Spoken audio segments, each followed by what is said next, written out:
Hey, what's going on, man? Y'all call? I'm here. What's up? What's up? You got a stock for me? Hey, check it out. It's your man, Rick Don, but in this case, I'm just Ritchie Rich. Let's talk about it, man. So I want to give a quick shout out to Michael McCall. He's the person who inspires this episode. He checked out one of my videos and just threw me a little comment. And again, I really appreciate when people do that because it kind of helps me, you know, kind of tailor what my videos are to the right people. So Mike, I appreciate you, bro. I hope I do you justice here. I don't really invest in stocks this expensive. $4. Woo, that's a little too pricey for me, but nevertheless, I do want to take a look at it and check it out. Before we do, thinking cap, please. Man, don't forget that you can watch the Becoming Ritchie Rich podcast on YouTube, obviously, but you also can listen to it on the go. It is available everywhere the podcasts are available. And here we go. We'll be using Bloog Space today. All right, Bloog Space. And we're going to go to the Investing Bloog Room. Check out Bloog Space, please. It is up and ready to rock and roll. Say hello. Say what's up. I'll see the comment. And we're going to be looking at Aprea Therapeutics. That's correct. I've never heard of the company, so I'm really excited, actually. All right, here we go.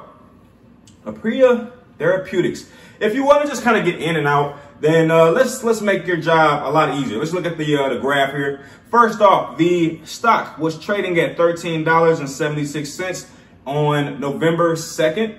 Then there was a huge drop, and it dropped down at $7 on November 21st. So over 20 days, lost a great bit of its stock price. Not sure what's going on there. And then it seems to have great stability around this range here, around the $10 mark. It had great stability. However, that stability seemed to have dropped on February 9th. It was a huge drop, and it seemed to have bottomed out all the way to about the $5 mark. And this took place on February 22nd. And as of this moment, as of right now, the market is barely open. It's 9:16 on a Tuesday, April 18th, 2023. And as of this moment, the stock is now trading at $4. Interesting. Okay. Interesting. Now, the question is, would I get into this company? I'm going to say probably not. And here's why. It has these dramatic bottom outs.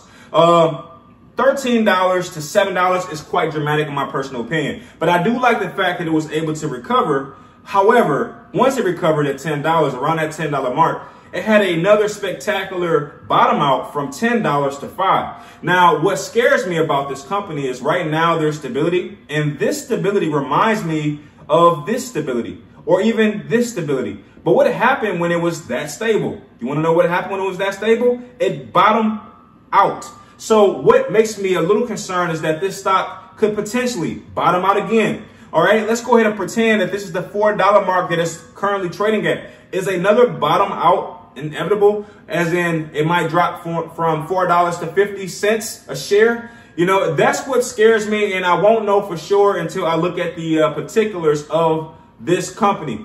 But from a preliminary standpoint, would I get into this company as of right this moment, as is? The answer is no. There's too much here that confuses me, and I think that I need to know more about what this company does before I can say definitively. So I would say no as of right now from a preliminary standpoint. If that is all you need, have a good day. If you want to find out what I'm about to find out, stay tuned. So first, I would like to look at some of the particulars here. It looks like the market cap is about $15 million. No revenue information. That's always concerning for me personally. This is a personal gripe. As far as volume, let's take a look at that. Right now, the volume is 5,000 transactions, a little over 5,000.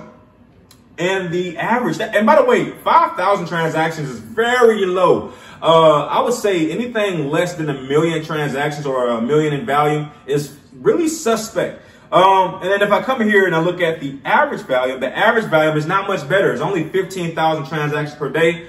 And that could be some of the cause for these huge bottom outs. Just not enough support for this stock to do anything spectacular in favor of the investors. As of this moment, it looks like the investors are having a rough go. Imagine getting into this company at $13 a share, expecting greatness, and then now it's trading at $4.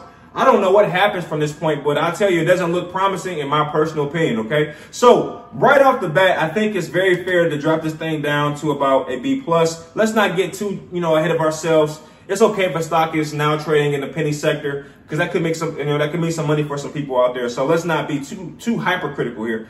But let's keep looking. I'm a little nervous, obviously. Okay, anyway, let's look at some of the information here. It's in the biotechnology and medical research field, and the sector is healthcare. 16 employees. Again, a very small company is what I'm getting vibes. The vibes I'm getting is small company. It's really kind of modest market cap. No revenue information.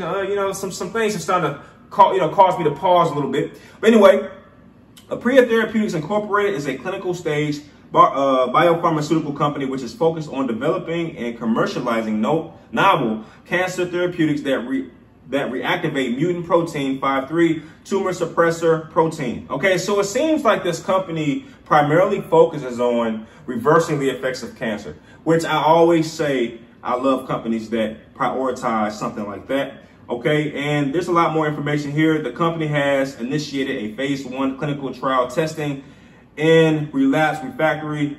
Okay, its solid tumor program includes its clinical trial evaluating. Okay, so it looks like they specialize in cancer, reversal, tumor reversal, that kind of thing. All right, very admirable to say the least. Not easy work. A lot of companies that focus on this particular issue, a lot of times they struggle because there's a reason why there hasn't been this medical breakthrough in regards to eliminating cancer. It's hard, it's tough, and this company is not much different from any other company focusing on things like this. They don't really have a lot of success. All right, I mean, if someone has success, hey, we would know about it, right? As the public. But anyway, keeping it moving though. Let's keep it moving. Next, I want to look at the financials.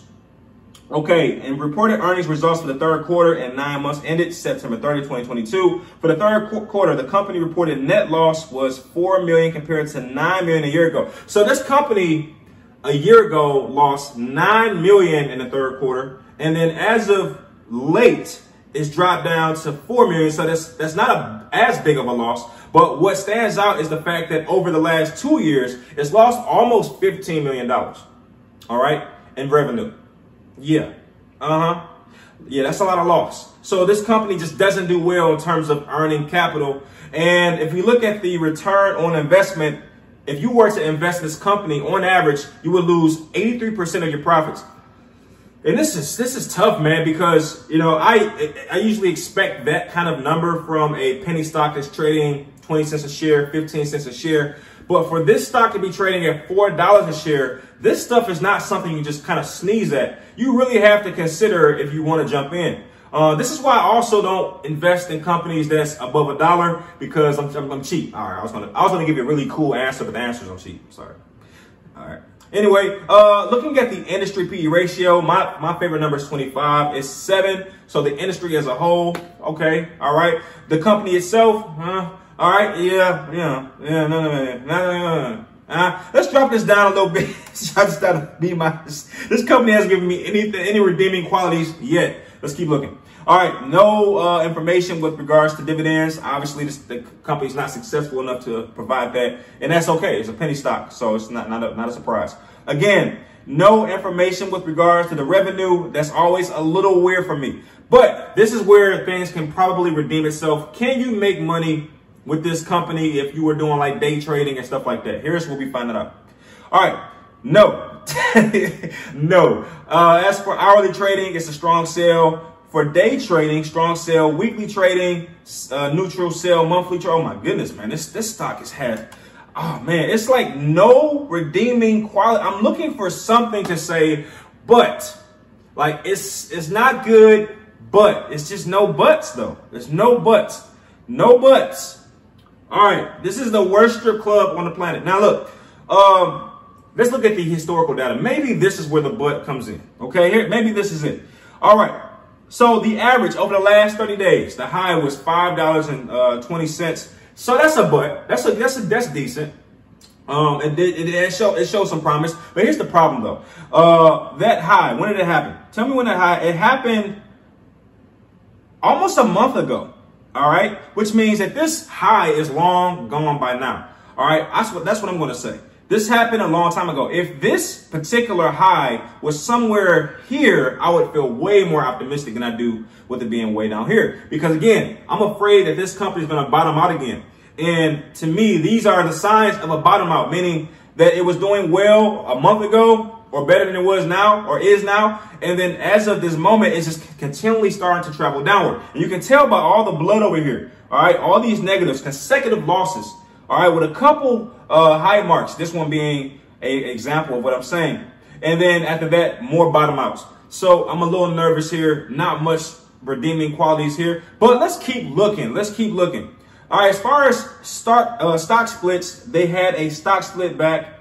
Wow. The split took place on February 13th. Maybe that's what it was. Maybe that's what the real issue is, that this company had a stock split and that just ruined a lot of situations. So what I'm going to do is I want to go back to the start of the year and just get an understanding of what was going on over that time frame. So we go, let's see if we can find more information. Here we go. So the high was $12 and the stock split, according to my resource, happened on February 13th. So if we go back to February 13th, we can see what took place. Okay. So it was trading at $10 a share. And okay, so this is about where it should have happened. And it looks like they just took gigantic losses. You can see it from here. The losses started on the 2nd of, the 8th of February. And then it just continued to drop and drop and drop. And here we are. This is about where the bleeding stops. It drops from $10 to $6. So that stock split apparently cost them about $4 and share price. Yeah. All right. And then looking at my second source, just to confirm, there was only one stock split in their history. And as of right now, they haven't quite recovered from that decision. Okay. Now, taking a look at Finviz, we can start to get a better picture as of news, or with regards to news and the stock price changes. We can see, I'm looking for that February 13th date. Here it is. 1-for-20 reverse stock split. No information with regards to whether or not the stock dropped or rose on that day. So that's what I was really looking for. But looking at the news overall, they're upgraded to a buy according to Zacks. You know, that's a very reputable, resource. And this is actually very recent news. This happened on the 4th. They were upgraded to a buy. So let's see what happens. If you bought into this company on the 4th of April via Zack, what's the name of the company? What's the name of it? Zacks. And what I'm gonna do is I'm gonna go back a little bit here. I'm gonna go to the 4th.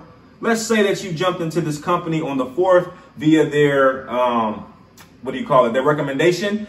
You would have been down by 3% as of right now. Not terrible, not terrible. But here's the good news. Okay, you got in on the 4th, you bought in for $3.98.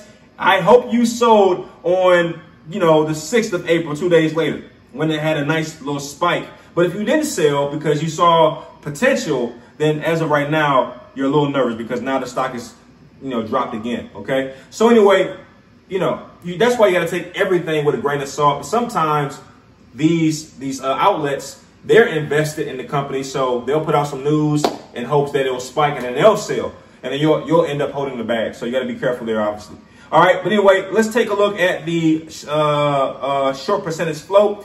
Are there people waiting on the sideline for this particular company to go bottoms up? All right, the short percentage float as of March 31st is 0.63%. So not really. Doesn't seem like a lot of investors expect this thing to go completely wayside. Perhaps they're just going through some a down period right now, but things could recover. But here's my next resource. I think this resource will help me understand it a lot better. Okay, first off, I want to point out something that's really cool. I love when I see that this letter grade matches about where we are right now. So that lets me know I'm on the right track with regards to what I'm seeing. And let's look at some of the narrative details.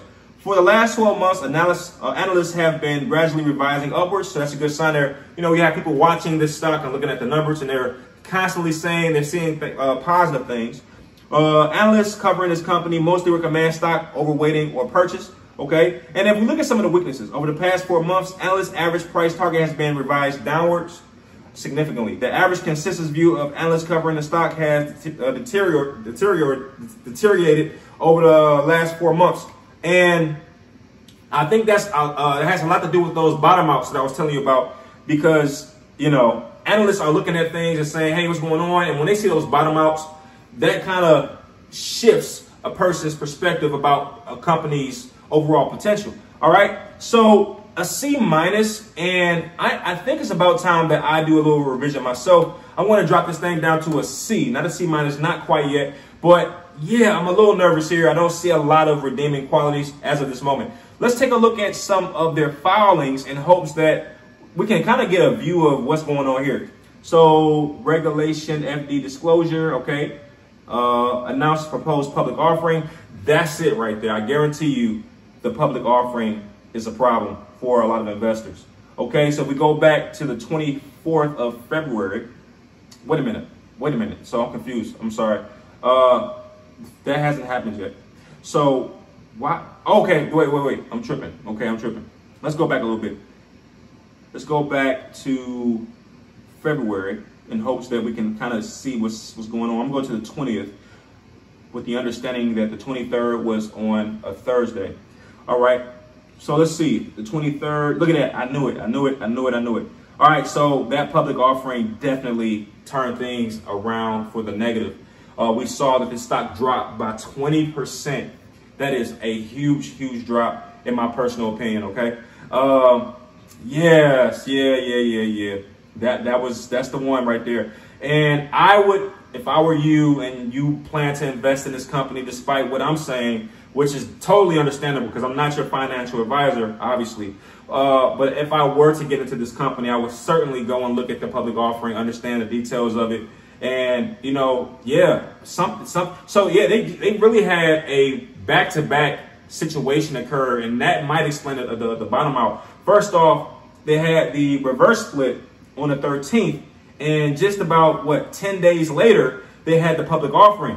And it's like, what is going on? It's like the company is making some grandiose changes, which can either be really good. Maybe they're trying to steer the truck or the ship away from danger. And to do that, you have to let some things go. You have to, you know, drop the fuselage and throw out the reserve tanks just so you can steer the ship towards success. So, you know, these drops are not necessarily indicative of failure on the company's part because they're making decisions that, you know, though controversial, can be very helpful overall in the big picture. But short term, you know, if you're here to get a quick buck, you're not going to make a quick buck with this company, in other words. All right, I'm coming back here for just a moment because now I have more context to go off of. And I want to look at a couple of dates in particular. One being the 13th of February, if I can find that. You see, the 13th of February, this is about where that happened. So it was trading about here, and this is where all the chaos starts to happen. And then on the 24th of February, we had another situation occur about right here. So these changes are worth noting. Now that I understand them, they were slight ripples, nothing too crazy. Nothing like this day. Like, what the heck happened on this day? On February 8th, like, what happened? Like, what's like, goodness gracious. I'm gonna just go back for just a moment, and I do apologize if I'm taking a little bit longer than I normally do. But you know, I'm obviously intrigued about what I'm seeing, and this is just good for me to know in general. Okay, so it looks like it was doing well on the 8th, actually, but it's after the 8th that all the problems start. And so in theory, I'm looking to see what happened on the 9th. Like, what happened on the 9th that caused all this chaos? Okay, and there's no real data on that, at least with the resources that I'm looking at. And again, these are things that I would consider things that need to be further researched, okay? In my own time, obviously, because I don't want to waste your time. But keeping it moving. Now, looking at another resource I have, they make less than $1 million in revenue. That's why there's no revenue information. Goodness gracious, dude. This stock has little to no redeeming qualities. There's no revenue information because, ta-da, they make less than $1 million in revenue. This company is not making money. So if the company is not making money, the investors are not going to make money. It's really that simple. Currently unprofitable. Now, if you are someone who just likes their cause and you like what they stand for, you like what they're trying to achieve, then okay, you know, go for it. Give it a shot, you know, try them out. You know, it's like, I believe in their research. I believe in this company. I believe in, you know, this kind of stuff. Then perhaps maybe that's why you would get in. Okay. Now, I'm going to now take a look at stock twitch because there are people who are currently invested in this company. I want to kind of see what their temperaments are and, you know, get a roundabout idea how they feel. Okay. Today might be the day I cut my losses and move on from this. Okay. There's the answer, people. This stock is giving people the runs. They're angry. They hate it. Yeah. Dear management, peak game. If we punch $16 in the face, and all right, somebody trying to make a lot of a really bad situation, it's impressive at $48. I'm not sure what they mean by that, unless they're saying that. Yeah, I'm not sure. I'm not sure what they mean by that, and that's not to say that they're wrong. I don't get it. All right, so another one here, $58 yet. Maybe he's being optimistic, like he's being sarcastic, rather, like, hey, this could be good, but it sucks, right? Throw in reverse split, then immediately dilute it, getting shorted into an all-time low. So a lot of people here, hold up, just imagine all of management currently sipping coffee, now smiling like everything is sweet in life after a dumb acquisition, reverse split, and wow, it's a lot of negativity here. A lot of people are not happy, and I think the writing is on the wall. There's no more reason for research. I'm being very generous by just giving it a D-. I think this stock deserves a E, technically. I don't see really any redeeming qualities unless you look at all these moves that they're making as, you know, a sign of good fortune, good future even. But as far as my personal opinion, I don't see much here to want to put my money into. You know, money is hard to come by. And I think investors lose sight of that sometimes. They see it come like, oh, just throw it in because Zach's says buy in. But that is not how it works, is it? If it was that easy, there'd be a lot more millionaires on the planet, right? So you got to do your own research. And I think our research, contrary to what Zach is saying, shows that this company is just not that good right now. I will certainly be keeping an eye on it from afar because maybe later it can get greater. But as of right now, I would not touch this thing with somebody else's hands. So with that being said, thank you for watching this video. And if you're checking it out through the podcast, make sure you give your man a like or some kind of stars or whatever. Like the video, all that kind of stuff. Push me to the top because, you know, a small company, small YouTube channels like me don't get much of attention. So it's really up to the Mafia family, you guys and ladies. And I really appreciate your time and your attention to what I'm doing. And thank you again to Michael McCall because he's the inspiration behind this video. And Mike, I would not touch this thing with anybody's hands. So let me know, Mike, if you do jump into it, though. I will be kind of watching the comment section. Let me know if you get into it, Mike. But anyway, thank you all for watching. I'll see you in the next one, and peace.